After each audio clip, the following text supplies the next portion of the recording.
Find a partner there. There's an even number. There's an even number, so there's a partner for everyone.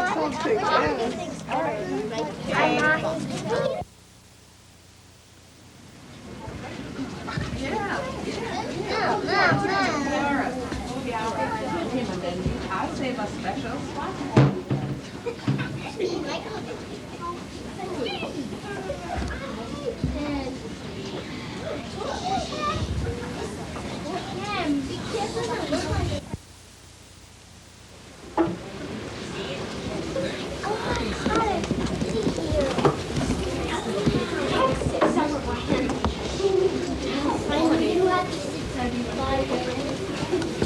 See the round tables over there? I see.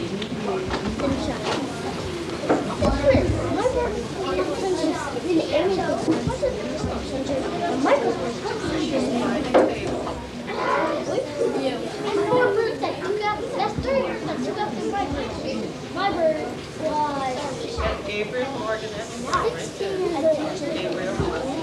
Gabriel. Gabriel.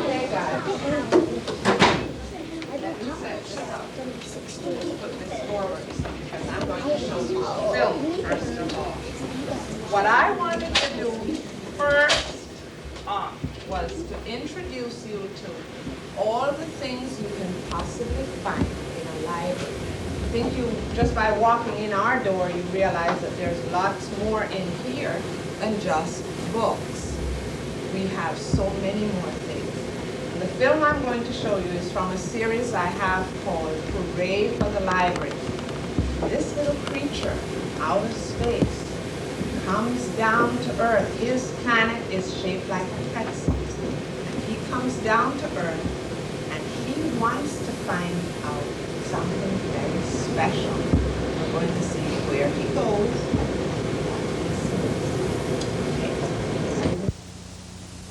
There's the screen. Come in. Go right. You're little.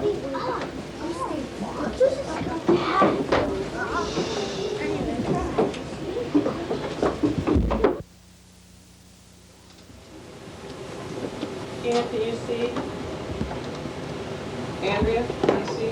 Hooray, hooray, hooray for the library. L-I-B-R-A-R-Y, the library. Lots of fun for everyone. So join and say hooray for the library.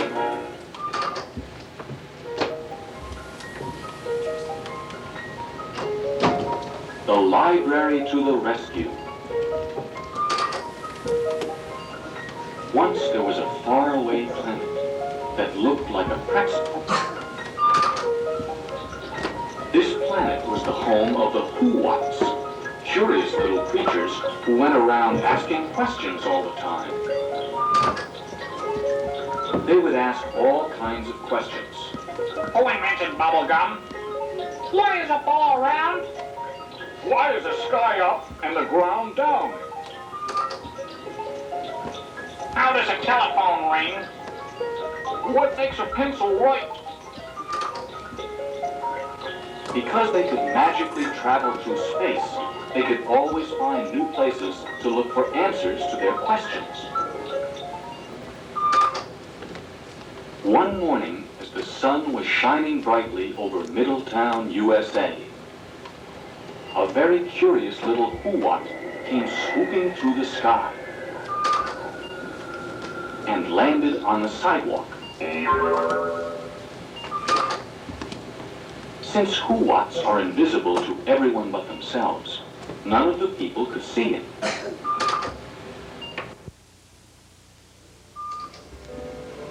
He wondered, could it be a shoe that can fly? Since he couldn't find the answer in the library on his planet, he had come to a public library on Earth. He was certain he would find his answer here. He opened the door to the library and found himself standing in a large room. Because he was invisible to everyone there, no one could see him. He wondered where he should look first. There were thousands of books on the shelves. There were magazines with bright, colorful covers. There were dictionaries. There were large maps on the walls. There was also a big round globe of the world. And there were shelves filled with records. Then he noticed that all the kids were sitting together in front of a woman who was reading a story. He asked him. The children thanked her and went back to the tables. The little who-what was sorry that story hour was over, but he was beginning to wonder what time it was. He had promised his mother he would be home early. I'd better start looking for the answer to my question. What is a shoe fly? He went to the bookshelves. He found books about shoes and books about flies, but he still couldn't find a single sentence about shoe flies. So he decided to look in the magazine section. The who-what had never seen so many magazines. There were several about animals, cars, boats, and many, many more. Since he was such a curious fellow, he spent an hour reading about bicycles, but he couldn't find a single magazine on shoe flies. He looked in the big dictionaries that were on the shelf. Dictionaries have the meanings of thousands of words. He found shoelace, shoe shine, and shoe horn, but he couldn't find shoe fly. Nevertheless, because dictionaries have the answers to so many questions, he forgot the time and just kept reading. When he realized how late it was getting, he looked around the room to see where else he might find the answer to his question. Then he saw a large map. There are some of the cities I've visited. Cleveland, San Diego, and Indianapolis. Then he looked at the globe of the world for the countries he knew on the planet Earth. Fly, don't bother me. Suddenly, he said to himself, Oh, that's the kind of shoe they meant. Not the kind of shoe you wear, but the kind that means go away. When the record was over, one of the younger boys asked the others, "What is a shoe fly?" The little who-what smiled. He wished he could explain, but there was no time. He had had a wonderful time. But now that his question about the shoe fly had been answered in the library, it was time to leave. He had promised his mother he would be home early. When he got outside, he said a few magic words. And in a second, he was in the sky on his way back home.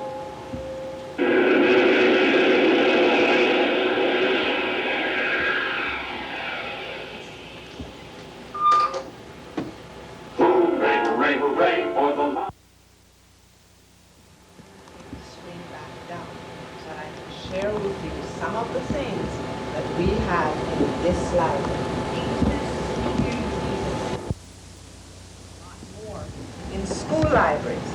In this library, for instance, we have puppets, there are computers, there are listening stations, of course there are books, just a whole variety of materials that you can use here. I wanted to spend just a little bit of time telling you how the library is arranged, because I think you're going to find, you're going to find that libraries are pretty much the same, whether you go to a school library or you go to a public library. What we do is we have basically two types of books. Books that are fact books and books that have made-up stories. And in a school library, we try to make it as easy as possible for all the children who are in the school. And remember now, fiction books are on either side of the library. If you look up at the top, you'll see fiction written on top over here. These are our storybooks. And non-fiction over on that side, those are our fact books.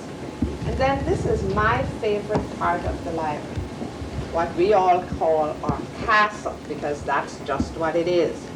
In this castle, what we have are our easy-to-read books. These are the books that are picture books, mainly. Lots of pictures. Some of them have very few words. And on the castle wall out here, what we've tried to do is to separate those very easy books that are non-fiction or fact over on this side, and fiction or storybook, made-up stories over on that side. There's no special arrangement to how we do it. We just pull out a few books and display them like that here. How we display our books or how we arrange the books on the shelf. If I said alphabetical or ABC order, could anybody tell me what I meant? If I said ABC order or alphabetical order, okay. You mean like they put the last names in the These shelves, they are arranged according to the author's last name. So you read a book called Charlotte's Web. Who remembers who Charlotte's Web was written by? Okay, Timothy. E.B. White. E.B. White. Okay. So E.B. White's name his last name starts with a what? W. W. So E.B. White's Charlotte's Web would be down here. See, over the tops, you can see we've made it a little bit easier for people to find. We've put, for instance, here it says K-I to L-O-U, means that everybody whose name starts. Arrange those books according to what the books are about. If, for instance, we wanted to find a dinosaur book, what I know is all my dinosaur books are together. All my books on cards are together. All the poetry books are together, and so on. What they did was they divided up the nonfiction section into 10 areas. And I'm just going to do it very, very quickly. The first section, those books that are considered general works, such as encyclopedias. How many of you have ever used an encyclopedia? Good. Other reference works like dictionaries, which they mentioned, and they tell you here bibliographies, lists of books. Those books are given the number anywhere from 000 through to 099. That doesn't mean that we only have 100 books in that area. It just means that, for instance, all the encyclopedias are numbered 031. But that's one class. The next one we come to would be books with long names here, books in philosophy, or books about psychology. And what that means simply is books that tell us how to understand our world or understand ourselves. These books are numbered 100 to 199. And I'll show you how we put it on the shelf. Religion books, Bible stories, mythology, religions around the world. If you wanted to know about the Jewish holiday Hanukkah, in books on that section or on that topic would be in the section that we numbered 200 through 299. And then, this is a section that I think I like best because, strangely enough, fairy tales come here. They call this section our social science section. Family, work, books about money, books about government, books about the military are numbered 300 through 399. Language, want a book on Spanish. That book is numbered anywhere between 400 and 499, and it has, that section of the library would have foreign languages, some dictionaries, and books about words and phrases. science books. Here are those dinosaurs and snakes and turtles and animal books and plant books and so on. Your science experiment that you're doing. Those books are numbered 500 to 599. And as you can see here, astronomy, rocks and minerals, plants and animals are in this section. Here's another section called applied science. How we do things, how we use things, how things are made, how do you cook, sewing books, books about medicine, books about planes and trains and other vehicles, numbered 600 to 699. Fine arts and recreation, those baseball books, painting books, things like that. Art, music, sports, magic, cartoons, 700 to 799. Now I'm going on, and I don't expect anybody to even remember what these numbers are, but I'm just sharing them with you. Literature, 800 to 899, those poetry books and short stories and plays, so on. Those books are numbered.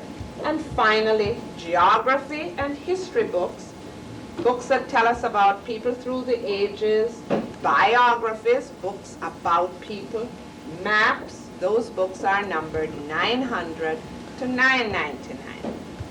How do we know all of this? It's not something I've made up or the librarian in another school has made up. These numbers are used wherever you go. This is the number these are the numbers we assign to books in special areas. And the neat thing about that is, if you wanted to find a book, let's say about dinosaurs, you don't want to have to go all over the library to find it. You want to go to one spot and see all the things that the library has on dinosaurs. If you look, when you get up to wander around, you'll see our cats on the walls, on the top shelves over there. And you'll see the same numbers that I mentioned here, the 100 to 200, 300, and so on. All those over on that side, so that you can have a look at those books. Okay, I know somebody had a hand up earlier. You had a question. The library, public library, just like this one, have sections where they have tapes and stuff. But I don't recall saying they have computers. They have those things. That where you get, the cards. Okay, I'm glad you mentioned that. I don't keep all these numbers in my head, and I cannot tell you. You can see we have over 10,000 books in this library. I don't remember all of them. That's not the point.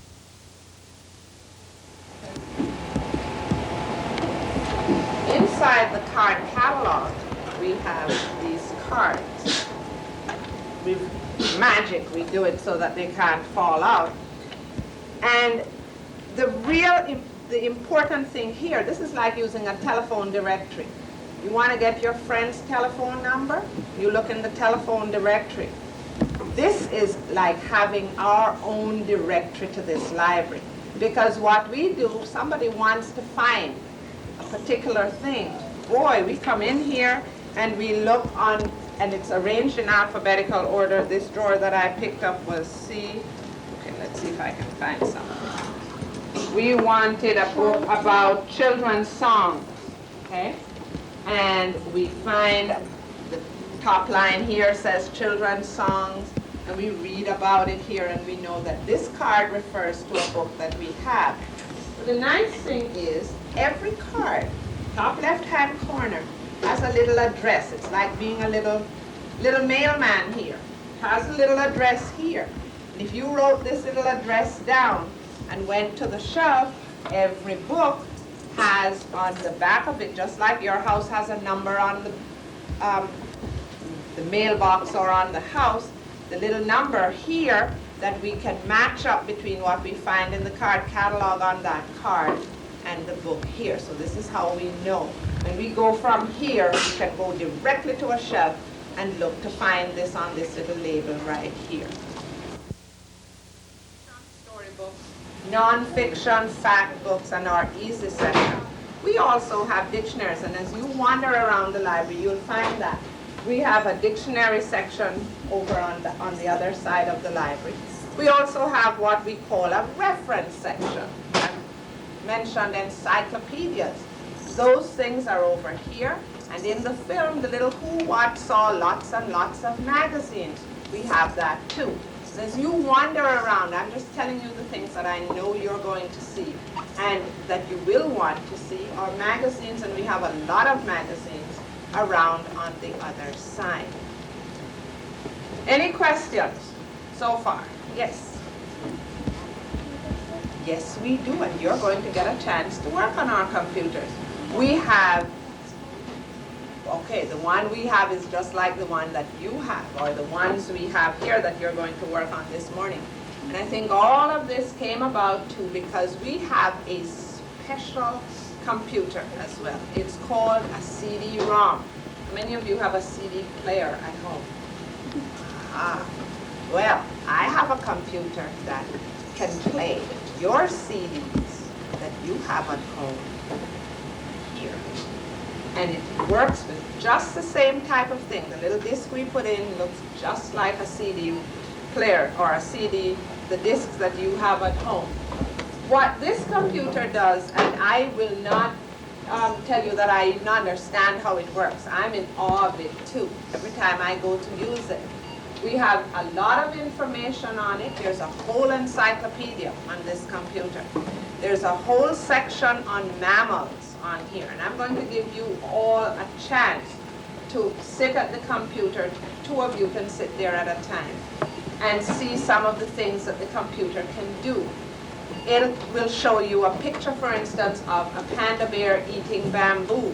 And you'll see the panda bear lumbering down the forest or down the hillside and eating bamboo. This is neat because we don't have very many computers that can do that type of thing. It doesn't look like the sort of graphics you see on a computer at all. It looks as if you're watching a film, like I just showed you a film. So that's one of the computers that you'll be able to work with. Then we have 6 others. There are 3 over here and 3 over here, and I'll put discs in them for you so that you can have a go at using those. And we've also set up some listening stations here that you can come in and listen to the stories. What's nice about these, the stories are real nice. We also have the little animals that go with each one. So this, Timothy is all excited, I know, about Scamp. Scamp is his favorite. When I take Scamp home, Scamp goes everywhere with us, to the supermarket, to everywhere. Scamp is a little otter, and he looks like a real little otter. And we took him to the supermarket one day, and a little man patted him and couldn't believe that he wasn't really real and so on. But these are the ones that we have. And inside the castle, what we have on display, I know Miss Linda has mentioned this to you, there are books that win awards. And the 2 major awards given to books are awards for the writing and awards for the illustrations. The award for the writing is called the Newbery Medal Award, and it's given to the book that the judges view has been the best book for children that year, and it is for the writing. Those books are on our fiction shelves, and you can see them displayed face up. We usually keep them that way so that the students who come in here can find one of those books really very quickly. Some of them, you will notice, have gold medals on them. Those books won. Some of them have silver medals. Those were what we call the runners-up. Those are the honor books. And then in the castle, on top of the shelves, we have the other award-winning books. These books now won an award for their illustrations. This is the Caldecott Medal award-winning books. If you would like to see what all of them have been from they started awarding these things up through last year's or earlier this year, the 1991 award, we have 2 posters up. One with all the Caldecott Medal winners over here, and the other one with all the Newbery winners. So you may want to look at that before you leave to see how many of those books you've ever read, which ones you want to read, and you're welcome to have a look at the ones that we have on the shelf. Okay, I'm going to give you a chance to see the library, and then before you leave, I want to, because I think you've been sitting long enough, I want to share with you one of the things I've pulled off the library that I know you're doing in your classroom, to share one of those books with you, a couple of those books. How many of you are familiar with the Magic School Bus stories? Aha. Okay, I have a story of Mrs. Frizzle going to the center of the earth. Any of you read that one? Okay, that's good. Some of you have, some of you haven't. If you just push your chairs under, you can. Like if you have the CD that has also the dancing. Yeah. Oh, wow, that's neat. So, he'll show you some dog. What do you have to, what do The birth at the end. It comes with Do that again. inside the TV, presidents and stuff. But I have seen them on my satellite. I get a station called the Satellite Network, and it. Wow, what And right down there, you can review the film again, or you can go back to the movie. And everything, and with the mouse, it is so easy for the children just to go down. watch how it hums. I've never seen this one. Want to see the armadillo? The organtail? Just a minute, you do what you're doing. Hold it. Yes. It's in here? I'm going to do the Oregon Trail one.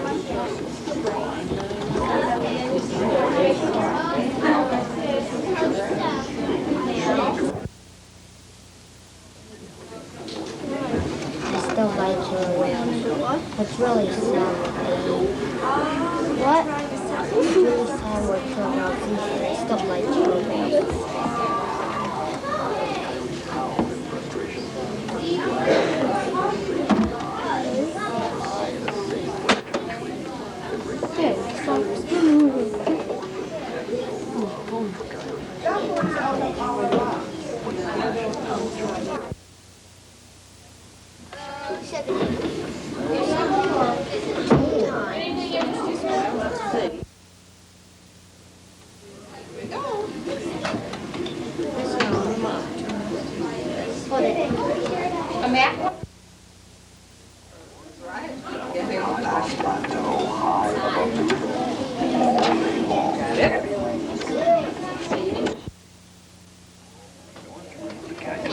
Way above the road, Carole, the Kai-Bob squirrel, was worrying about Dewey. Once,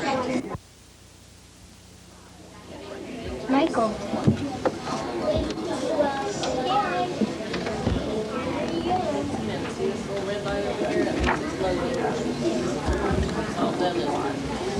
Joseph, what are you?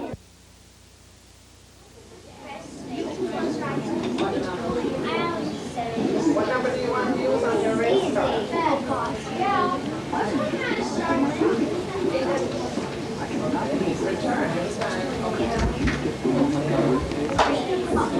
Yes.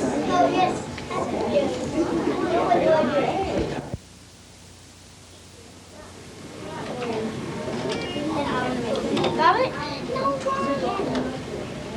Okay.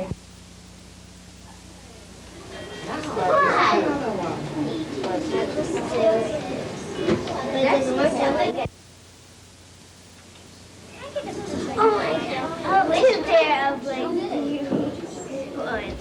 Okay, we'll take this because we already got the party. But we don't got the head. I get to hold yours. That's me. That's mine. No. I know. I know. Miss, what are they doing? They're doing a game. Okay, wait. No, what he's going to say is... No, I've already... Elementary, okay. March, April, May, June, July. You must decide which month to leave. Yeah. Number 2. And hit return. Every time you do it, you hit return. Try again. Wait. Or There. you should buy equipment and supplies. Now this game requires you to think. You have $1,600, but you don't have to spend it all. I tried that. You can buy whatever you need at the general store. 8. Oh, this is sense. Now what do you need? So you have to read and figure out what your choices are. I have those. You need, I can fix you up with what you need. A team of oxen, clothing for both. And then the next one says is just rest. Plenty of food. Ammunition for your rifles. And you're going to need ammunition because you have to shoot your own animals for food now. I hate these. That's the fun part of it. What? Okay. Try 7. Which would you like? You decide what you want. That's a real easy game. 5. Arithmetic. We want to cricket. do this one. Okay, let me get another.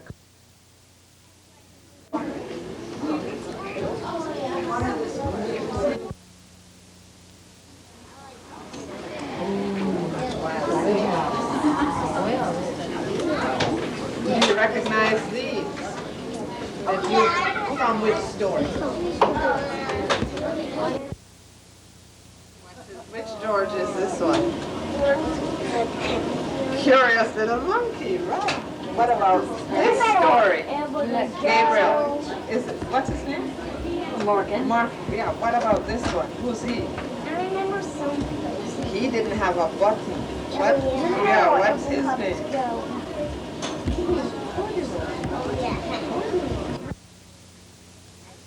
Movie of this bag. Which one? Of this bag. Wild Willie?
Then everybody can hear it.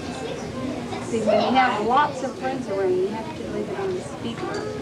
Now you wanted to see horses, so it's in between G and K. But it's after Ashley started. Ashley just started. You find the word horse.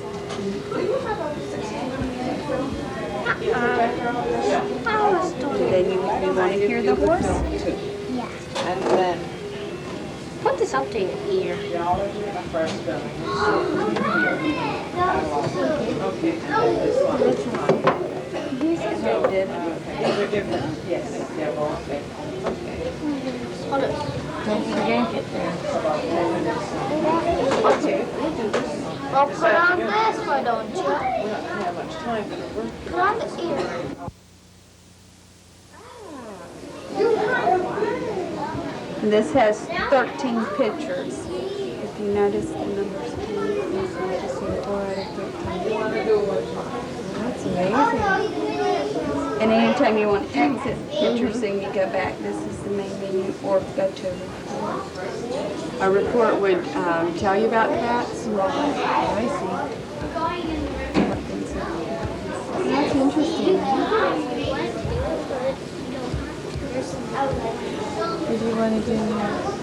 You want to leave this and go look at the card pile and stuff? Yeah? I'm going to go see if anyone else needs help. You just have her explain anything. All you do is you move the mouse to your instruction boxes. And you have to hold it still. When you press down, put your hand over it to hold it into place so that it don't move around like you move it. See? And then hear the bat again. You want to watch the movie of the bat? Okay, put it on the movie and play.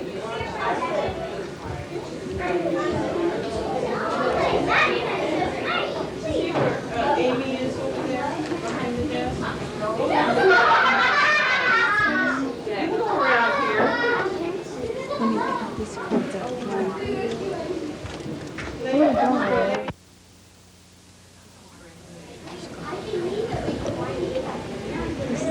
These disc players are definitely nice.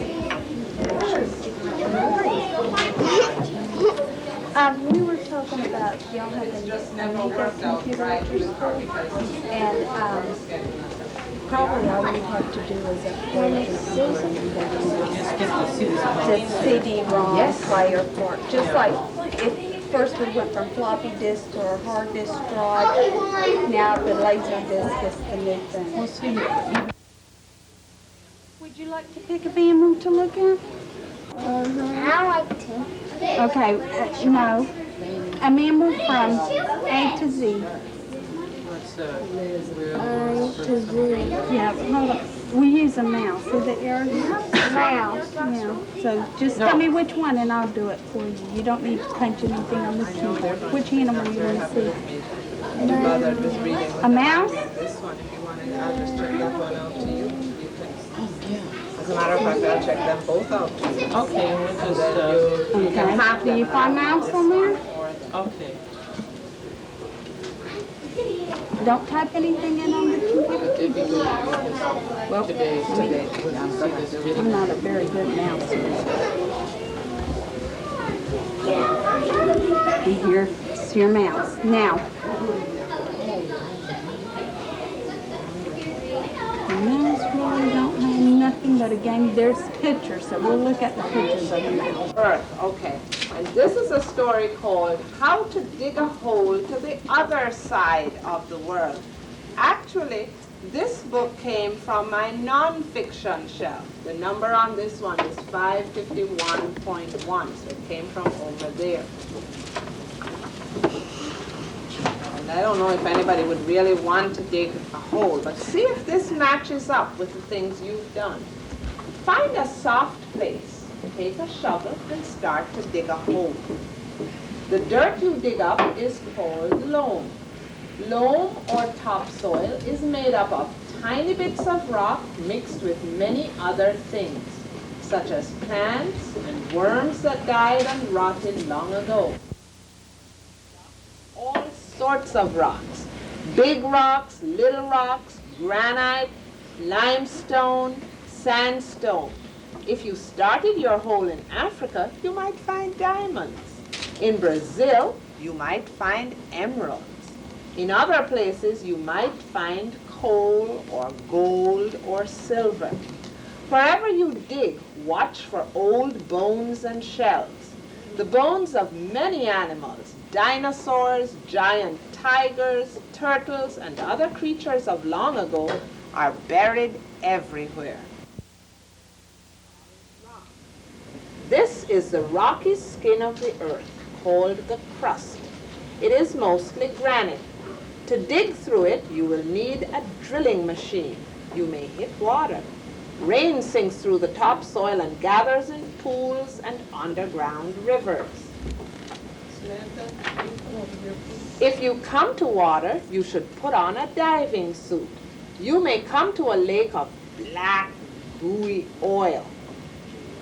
If you hit oil, it would be best to give up this hole and start it. This is the stuff that sometimes shoots out of cracks in the earth and makes volcanoes. When it cools on top of the ground, it is called lava. Volcanoes are very dangerous. Be careful and don't get caught in one.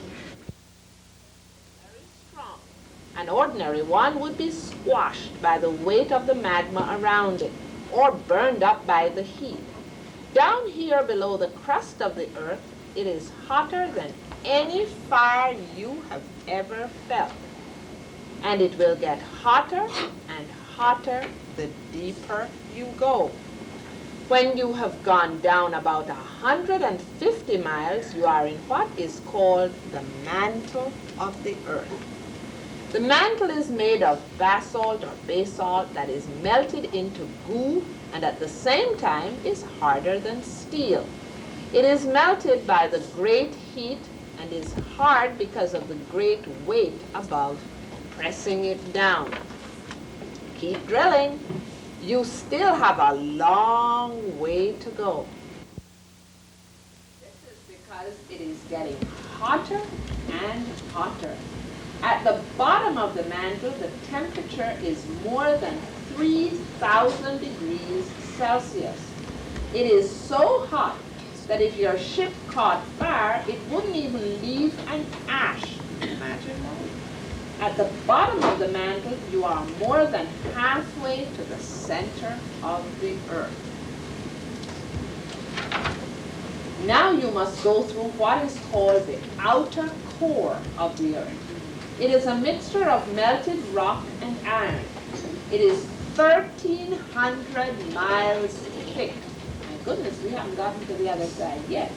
It will be hard going, but if you have come this far, you should keep on. The center of the earth is a place where east meets west, north meets south, and up meets down. At the center of the earth, there is nothing under you. Every direction is up. Your feet are pointing up and your head is pointing up, both at the same time. Because there's nothing under you, you will weigh nothing. You will float inside your no spaceship. The weight of the whole world will press down on your ship. Do not stay long. Go straight ahead and begin the long trip up. Go 860 miles through the inner core and 1,300 miles through the outer core. Drill up and up through the mantle, and then through the magma, and then through the crust, and then through the rocks and sand and clay. At last, you will come to the surface. You will be about 8,000 miles from where you started to dig on the opposite side of the world. If you started in the United States, you will come up at the bottom of the Indian Ocean, the other side of the world. It will be delightfully cool, but full of sharks. Stay in your submarine and steer it to the top. There you can open the hatch. You will see the sky and the sun. Or perhaps it will be night, and you will see the moon and the stars. If you have a sail, hoist it and start sailing home, or else paddle. When you get home, you can tell everyone you have dug the deepest hole in the world, and you are very, very glad to be back on top of the earth. So we've gone from one end of the earth out through to the other end. Would that be an exciting trip?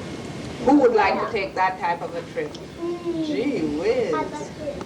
Gee whiz. Look at all the people who would like to go there. I'm going to give you a choice. Would you like me to read this, or would you like me to send it back with you and have Miss Linda or Miss Julie read it for you? Which one? You want to send it back with you?